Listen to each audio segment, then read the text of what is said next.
hate to break it to you guys, but this camera angle is too close. I hate to break it to you guys, but shit happens. And ironically, when S happens, people become less productive and more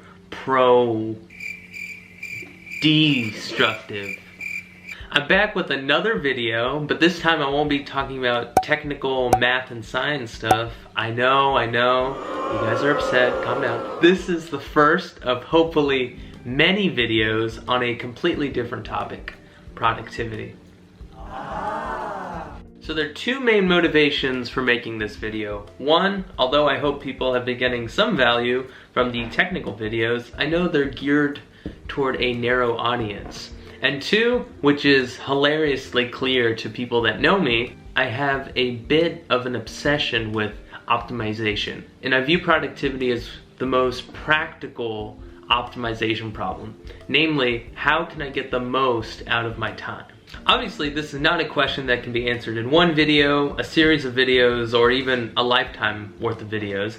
However, I want to share some hard-learned lessons and general tips that have been helpful to me. And my goal is not only to kind of share them so it can help you, but also by putting this out there, I'll have the opportunity to learn from you guys, get your tips and your thoughts on productivity. So each of these videos will focus around a central idea. I'll kind of talk around these ideas and hopefully leave you guys with some practical tips and advice that you can implement in your day-to-day. The topic of this video is probably the first big piece of advice that I learned in my productivity journey, which is stuff happens, stay solution oriented. Which is shit happens, stay solution oriented. When I was an undergrad, I worked at my university student activities board as an event planner. And in event planning, there's no way you can prepare for everything, but what you can count on is something going wrong. And when things go wrong, there's one common trap that we fall into. People start to play the blame game. The blame game is a trap.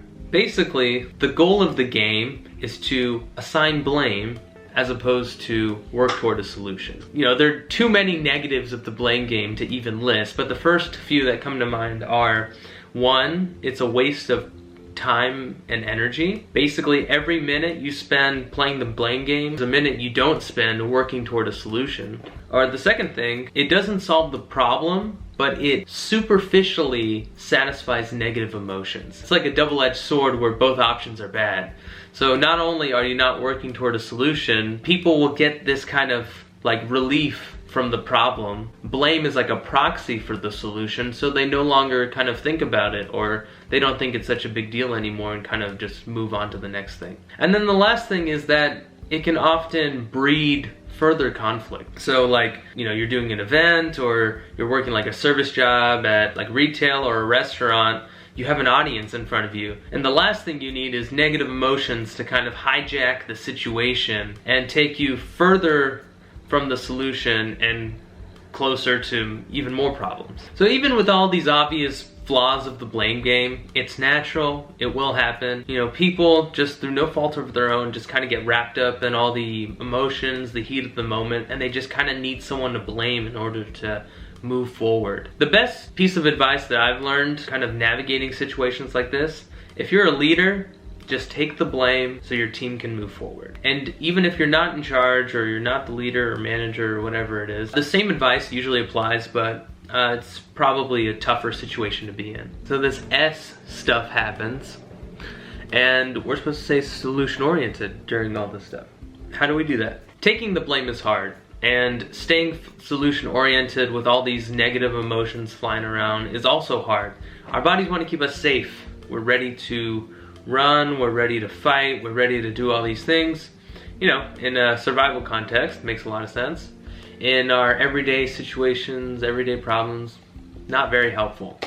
Unfortunately, I don't know any hacks on how to stay solution oriented, and it's not something that comes naturally usually. For me, I just try to think of things very simply. I ask myself, what's the problem? Then, what's the solution? Everything else is irrelevant.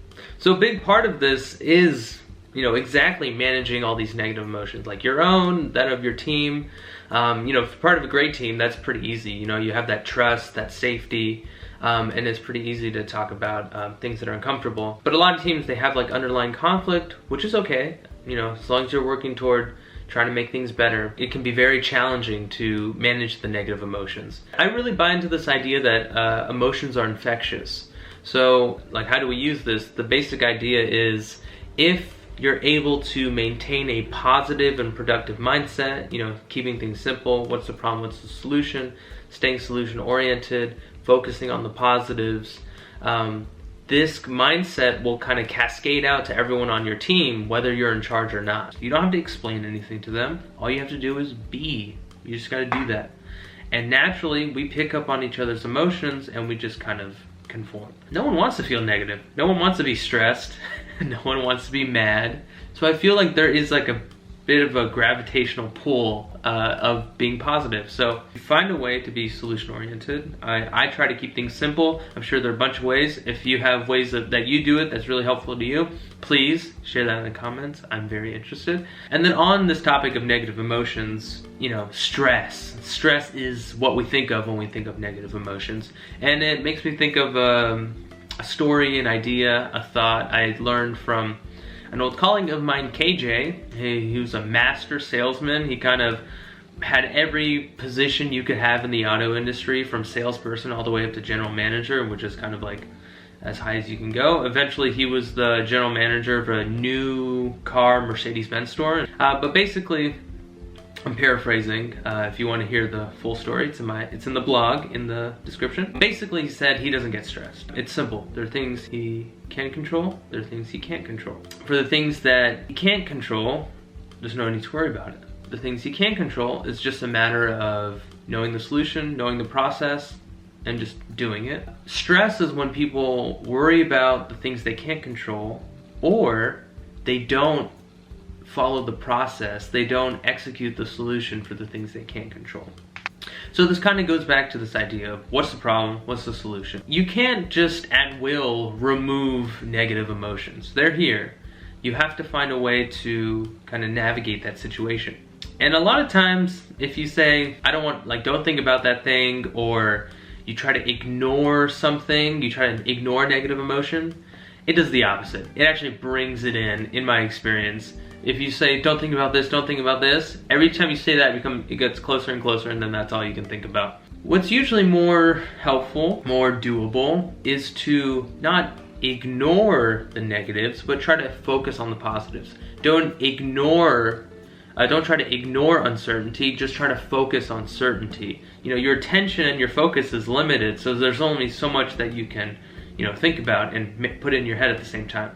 So if you just fill up all those slots of readily accessible memory with certainties and positivity and solutions, there's no room for negatives, there's no room for uncertainty, there's no room for unproductive things. So to package that all up, it's about managing what you're focusing on, not what you're trying to avoid. Alright, so I rambled about a lot of stuff today. I'm just gonna summarize everything with 3 key takeaways. Okay, so 1, beware of the blame game. 2, take the blame so everyone can move forward. And 3, focus on the positives and others will follow. And as always, like, comment, subscribe, share. That's it. Thanks for watching.